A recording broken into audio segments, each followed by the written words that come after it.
All right, so in this, okay, and with this, just so you guys know, eventually we are going to come back in person. I don't know when that'll be, but we will be back in person. Whenever we get back in person, too, like all this stuff is being covered. So all this stuff will be on a quiz eventually. Okay, I'm not saying when you immediately come back because there's a lot of stuff out there, a lot of stuff we'll get covered, but you need to be paying attention, you need to be a part of this. You are going to be accountable for this information. Also, with this, with us doing these, then that means whenever you guys first come back, you're going to get a lot of work from me, which is a good thing because you're going to get the work and that work will bring your grade up and it'll be a good thing. And then you're going to study really hard for the quiz and you're going to ace the quiz and you're going to knock it out of the park. It's going to be great, right? So, no further ado. Mr. Hall, I have a question. What is the question? Okay, I think you already answered this, I think. I won't be at the Zoom meeting for Thursday. I think you'll have Grade's message, but you do tend to take forever. And so is that okay or is that bad? You sent me a message. Yeah, I said, Mr. Hall, I will be attending an annual hunting trip and I will not have access to internet and I will be leaving Wednesday. Thus, I will not have access to internet. What do I do about my Zoom meeting? And then I waited. I'm looking at your message and you sent it to me on Friday the 14th. No, Saturday. You sent it to me Saturday at 2. I ain't even on live grades. Do you know how many times I check live grades a day? 12 times every hour. You want to know what I was doing Saturday at 2 when you sent that message? I was watching football. What? That's what I was doing. I was putting up my mama's Christmas tree. Look at you. Okay. But yeah, I can get the recording to you. You'll be fine. Okay, thank you. No, you're welcome. Normally I would look and say, yeah, you can be excused if I get some deer meat, but it's okay. The odds of me to kill one slim to none, so we're fine.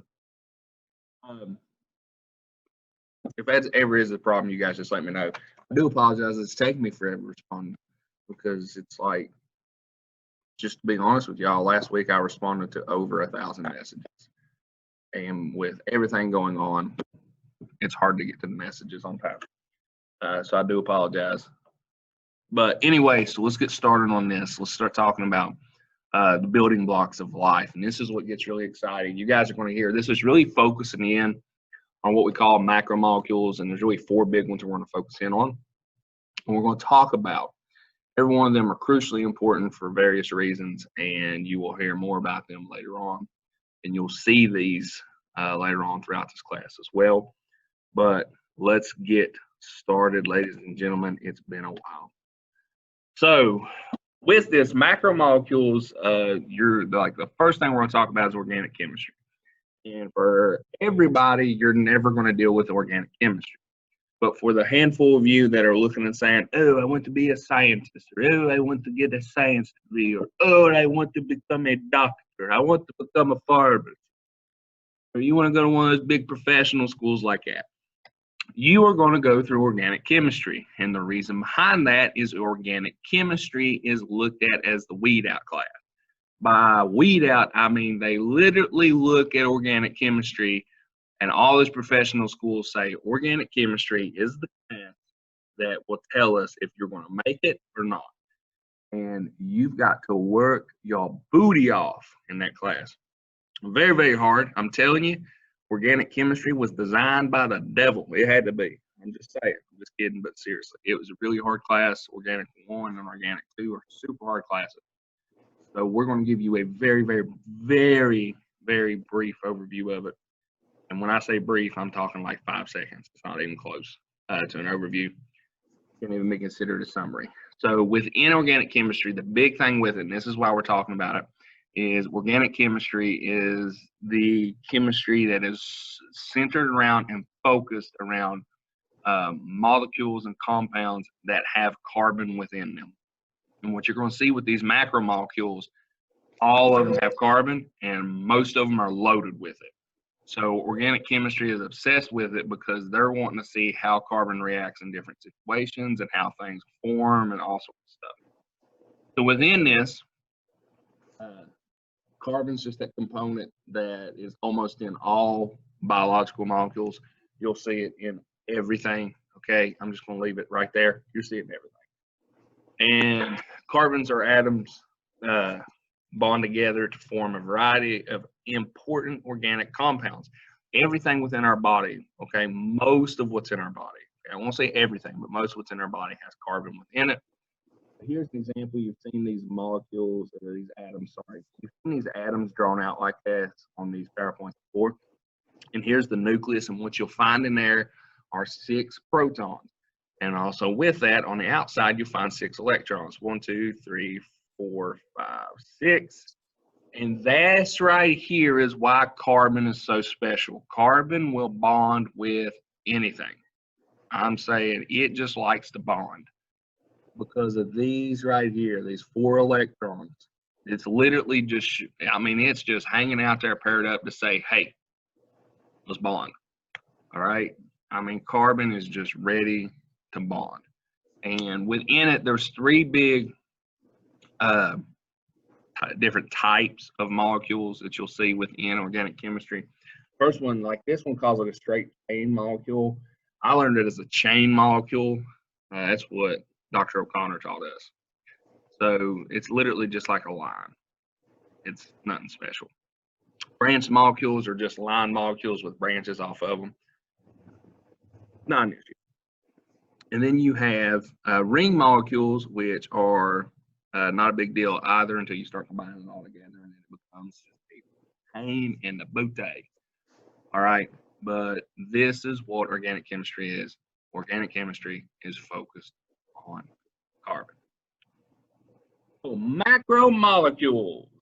So within this, macromolecules, these things are large molecules, and they're formed by joining smaller organic molecules. You guys have probably heard of micro before, like microscopic. Okay, what's micro? Very tiny. Macro is the opposite of micro. It's big. Okay, so we're considered in the macro world, why things like bacteria and stuff is in the micro world, if that helps.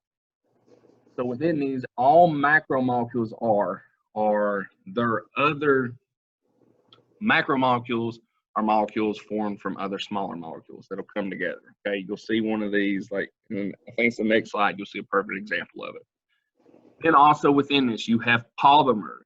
These polymers, they're just molecules made from repeating units of identical or nearly identical compounds called monomers. Okay, mono is one, so monomers, it's one of them.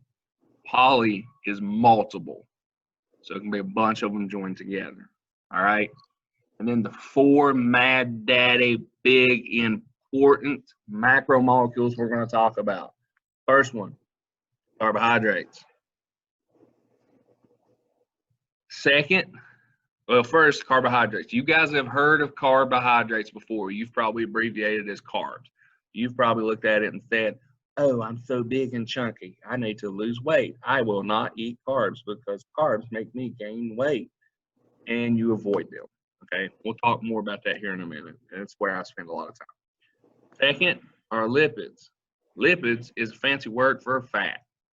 Okay, so you're like, oh, lipids, fat is the devil. It is bad for me. It'll make me big and chunky like Mr. Hall is big and chunky, and I don't want to be like that. So no lipids for me.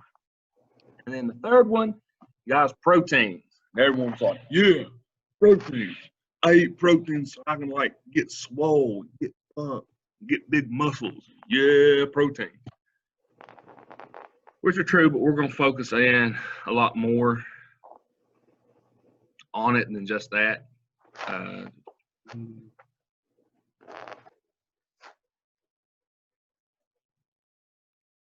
We're going to focus in on that a lot more of what a protein is and what proteins does. And my idea, like the whole purpose today when we talk about proteins, is to shift your brain from what you, when you hear proteins from me, where you want to go into where I need you to go within this biology class. And then nucleic acids. Nucleic acids, you've probably heard of them before, but you never knew you heard of them before.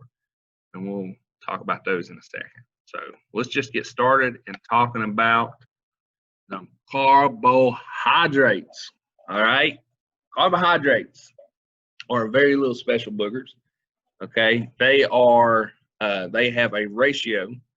They have 1 carbon to 2 hydrogens to 1 oxygen. So what you'll have in that, you will have the same number of carbons and oxygens. Okay. The ratio is the same. If I have 10 carbons, I have 10 oxygens.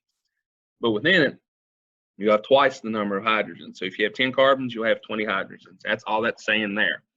Okay, those are what we consider carbohydrates.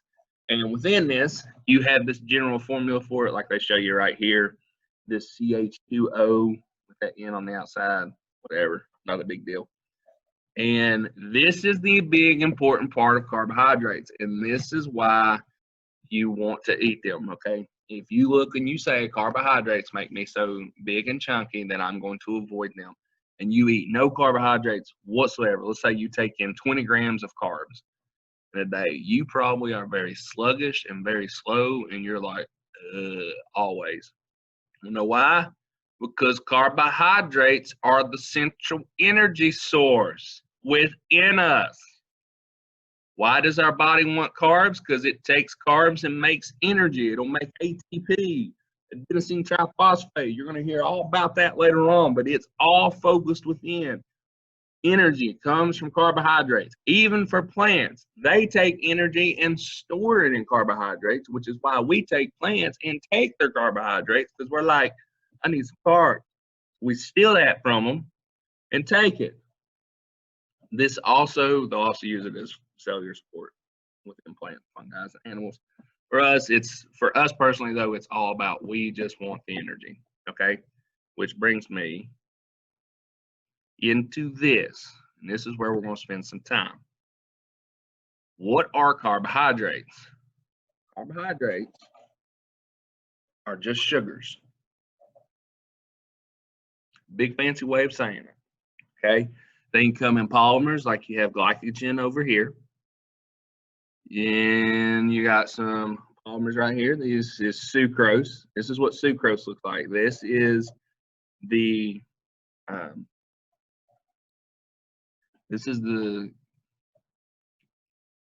try and figure a way to explain it for you. The chemical formula for what sucrose is. Sucrose is very special. Talk about it in a second. This right here is glucose. And glucose is the most special sugar there is. And you're going to learn today why glucose is just so very special to you. All right. It's the only one that goes to your brain. I'm so proud, but so sad at the same time, because you just like stole my thunder. That is absolutely correct. You told us that you already told us that like 4 or 5 times. Oh man, so I stole my own thunder. Anyway, yes, glucose is the only one the brain will use, but today you're gonna learn why. Okay, have I told you why?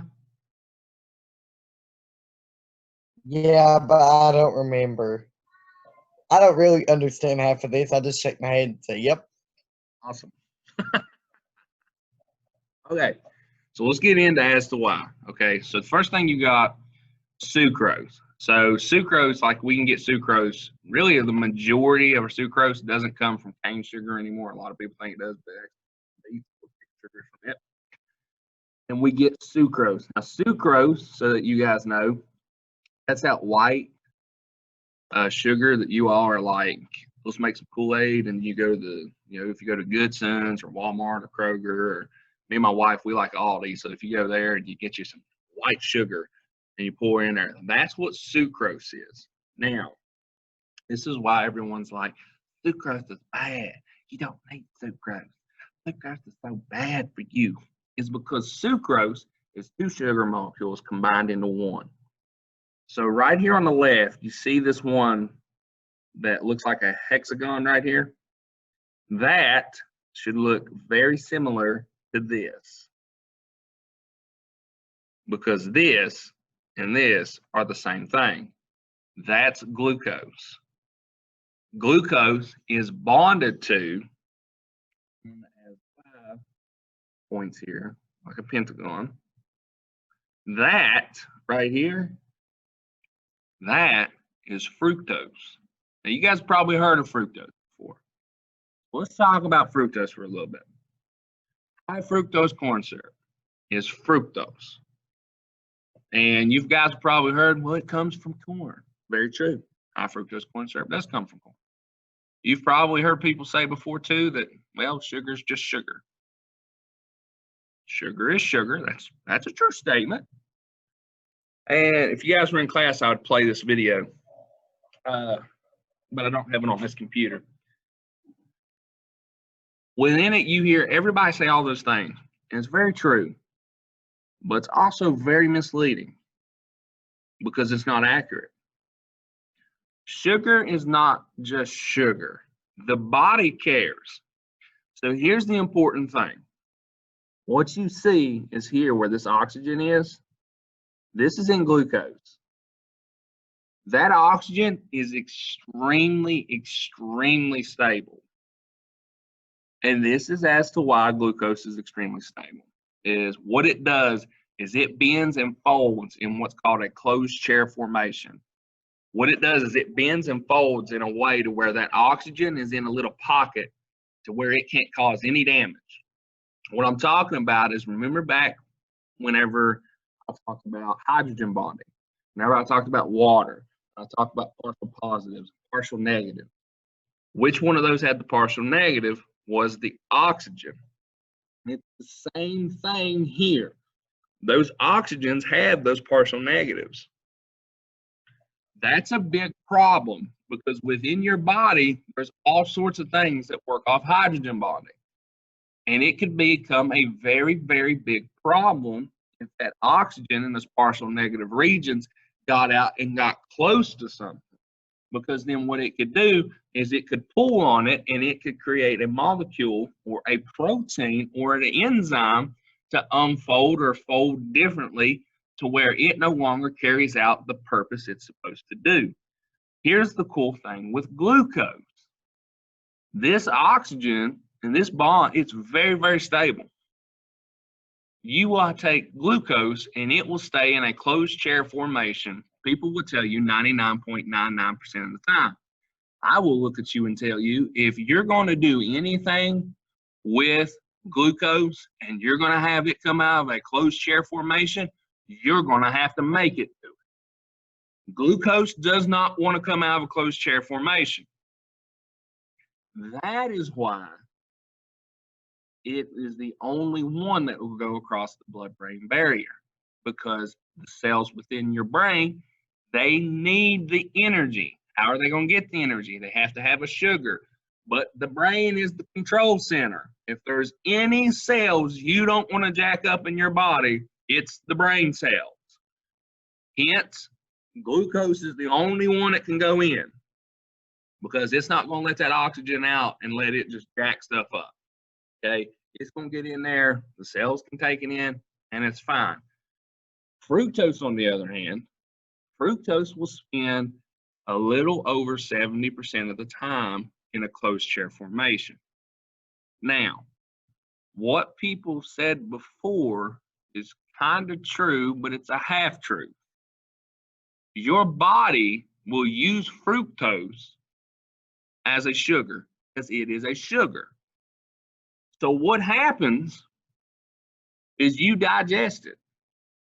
Once you digest it and it goes within the system, then what happens?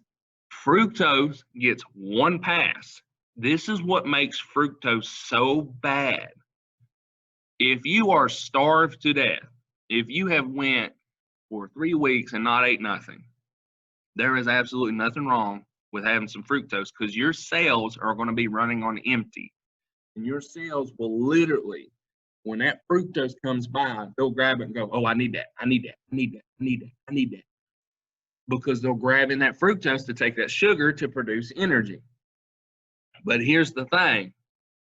If you're taking in high fructose corn syrup, or you're just taking in fructose, you get one pass through the body. And the reason it does that, it's a sugar. So there may be cells out there that needs it.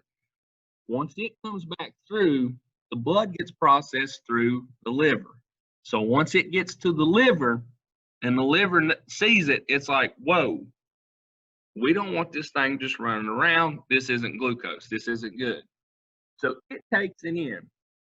And here's what makes fructose so bad for you. The liver will take fructose after it's got one pass through, and it will turn it into a lipid, into a fatty acid, into fat, which makes people like me big and chunky. Once it does that, it's not done. That's one reason it's bad for you. Here's reason number 2. Do you know what one of the byproducts of the process of the liver turning a fructose into a fatty acid is? Cholesterol. Cholesterol. I said that. Bravo, look at you. Well, you see, I done my paper, but I said that first, so I win. I'll give it to you. You were on a roll today, dog. Strike 3, which makes fructose so bad for you. Once the liver turns it into a fatty acid, it cannot take the fatty acid and turn it back into fructose. It can't work backwards. That right there is what makes fructose so bad, and why you don't want to be taking in fructose for energy. You want to take in glucose. So not only is it the only sugar that can cross the blood-brain barrier because of that closed chair formation, because it stays in that closed chair formation, your body will just keep passing it through the blood system. Why? Because it's not going to do any harm. So that it allows that sugar just to keep rolling through, and it will not take glucose and change it to the fatty acid. It will keep glucose as glucose. Just let it be what it'll be, and just let it pass through and do its thing. Once it passes through and does its thing, and it's just rolling through, cells can just grab it freely and say, I need this. So like, think about a diabetic patient. You've seen them constantly, they have to check their blood sugar level. What they're really checking is that glucose. How much glucose is in my system? Because it has to stay within a range. Too much is bad. Too little is also bad. You have to find that little sweet spot in there. All right? Are any questions here?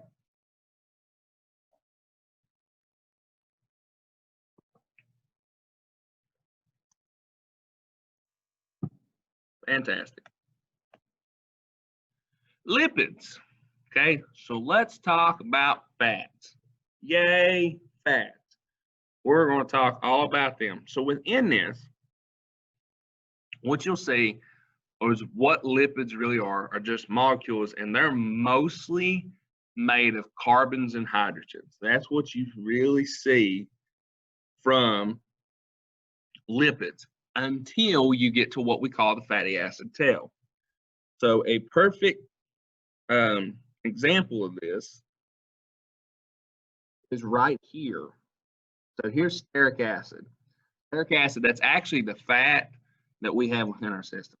So stearic acid, all these is right here, these blues, all those are carbons and hydrogen until you get right here. These oxygen, these red ones are oxygens, and that's what we call the fatty acid tail. So there's the fatty acid tail. Here's the fatty acid tail. And then what you also got is fatty acids here. We're going to talk a little bit more about this phospholipid in a second. But right here, this stearic acid, that acid is what we call, and this is how I remember them, a saturated fatty acid. Okay. The reason I remember saturated fatty acids, it's saturated with something. It's saturated with single carbon bonds.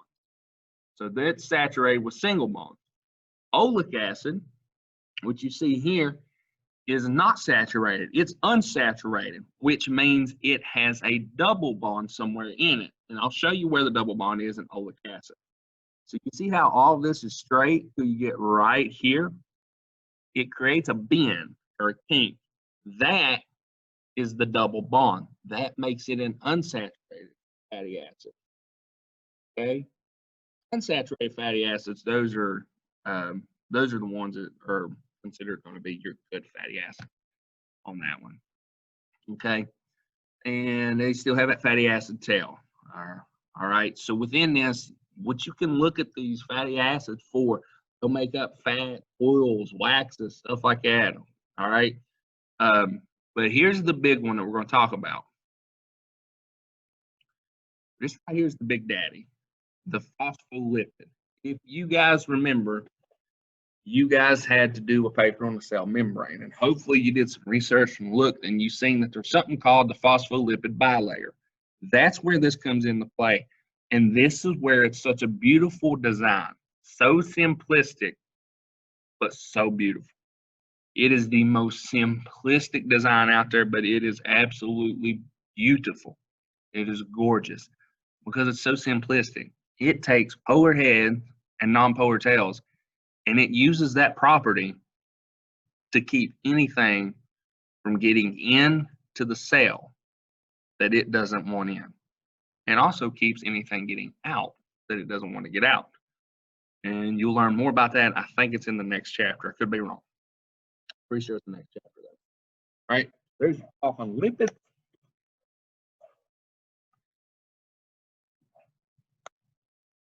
So proteins, and this is where I got to shift your mind from thinking like proteins. You're right whenever you're thinking of these proteins and you're wanting to look and say, with that protein, that it's like when you eat meat and stuff, you're getting a protein. That's true. It is what you're getting. But really, when we're talking about proteins, we're talking about compounds and molecules that are made out of amino acids. Okay? These amino acids, what you'll see with them, are made up of and consisted of carbon, nitrogen, oxygen, and hydrogen. And there is one of these amino acids we use within our body that has sulfur. So that's why they say right here that sometimes sulfur. And they all share this general structure. Okay, so this right here, that R, that's going to be the thing that'll change for you within that amino acid. That's what gives the special property. But here's the thing. This right here is that structure for it, of that amino acid. And this is the big thing. I've stressed it before with proteins and talking about enzymes. What happens is they use that hydrogen bonding like we talked water does. What I'm talking about is here with this pleated sheet. You can see these hydrogen bonds in here. Those hydrogen bonds is what gets the protein and the enzymes to fold and create this certain geometrical structure. And it's important that it does that so that it can carry the right function and properties for the cell. Okay, so when I'm talking proteins, I'm talking about things within your body made up of amino acids, carries out certain function. Now, this comes from the protein that you eat, and this is as to why. There's 20 different amino acids that we focus in on. And here's the thing. These proteins, they are made up of different combinations of them. They do different combinations so they can get different folds and structures so it can carry out the certain support and a certain thing that it's supposed to do. That's what makes this important. Within this, what you will see, what you will see with this is that these proteins are used in all sorts of things. So it's used in structural support in cells, transporting substances within and between cells, signaling within and between cells, so communication between cells, speeding up chemical reactions, and controlling cell growth. And we're going to talk about every one of those throughout the class. All right? But here's the big thing. What happens with it is that protein that you take in, even the whey protein you get for like, oh, I worked out, I got to get some whey protein. Yeah, get swole. All that stuff, what happens is it goes into your digestive system and like in the stomach and really within the intestines, there's enzymes and proteins in there that what happens is it takes these proteins and it breaks it apart into those amino acids so that the body can now take those amino acids, pair them up, and make the proteins that it needs to make. Within your cell, there's something called the lysosome.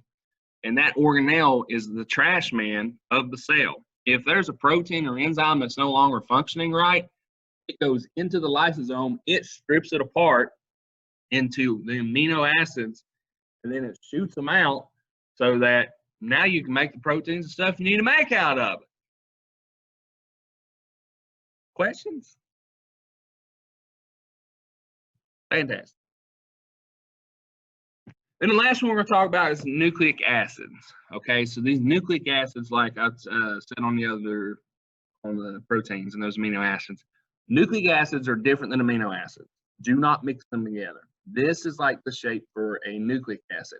And where you see these bases at, that's what changes. You guys have heard of nucleic acids before, even if you think you haven't. They're composed of carbon, nitrogen, oxygen, phosphorus, hydrogen. I'm not going to try to name the four right now. You'll hear about them later on. But here's the basis of the nucleotide. And this whole thing of phosphate, sugar, and a base makes the nucleotide. You have a phosphate group, you have a sugar that's bonded to the nitrogen-containing base. And that base is what gives the identity of what it is. This is what nucleic acid is. DNA and RNA. It is the information center for your whole body.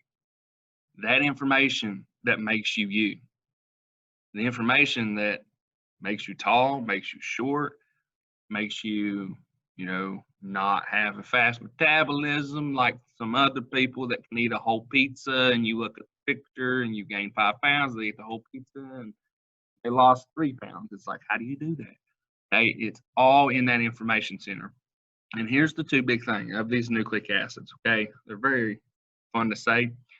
So the first one is DNA, which is the oxyribonucleic acid. Say that 5 times fast.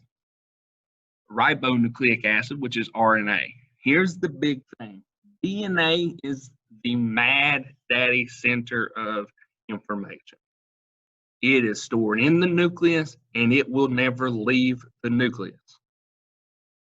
For your cells to get the information it needs to make the proteins and everything it does, the cell will copy the DNA and make RNA. And once it makes RNA, that's what comes out of the nucleus so that they can read it. RNA is literally the copy of DNA, but it switches 2 nucleotides around, which we'll discuss that later on. We'll focus in a lot on DNA and RNA. So don't feel overwhelmed by it right now. This is just a general overview of what these nucleic acids are, okay? But that's the last macromolecule that we're really going to talk about are these nucleic acids. Those are the information center, okay? That is what gives us our cells and everything that it needs. Right.